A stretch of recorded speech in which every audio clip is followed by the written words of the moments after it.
माणूस बघा किंवा काही चालू इकडे माणसाचं तिथं आहे का? आताची सर्वात मोठी बातमी, राज्याचे उपमुख्यमंत्री अजित पवार यांचं अपघाती निधन झालंय. त्यांच्या विमानाला भीषण अपघात झालाय.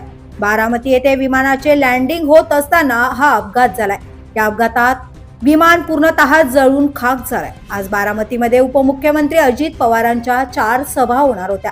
जिल्हा परिषद आणि पंचायत समिती निवडणूक प्रचारासाठी या सभांचे आयोजन करण्यात आले होते. सुभे जिल्हा परिषद गटासाठी ही एक सभा होणार होती. यासाठी अजित पवार विमानाने मुंबईहून बारामतीमध्ये आले होते.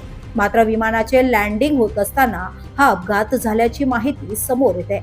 यामुळे बारामती तालुक्यातील दुकाने, बाजारपेठा बंद करण्यात आल्या. सोमेश्वर, पंधरे, सुपा, शिरसोफळ आदी तालुक्यातील सर्व गावातून बारामतीकडे लोकांचा रीग वाढलाय. अजित पवार यांच्या निधनाच्या बातमीने बारामतीत शोककळा पसरली असून आता सर्वत्र राजकीय क्षेत्रात असेल किंवा सर्वच क्षेत्रात असेल शोककळा पसरली आहे.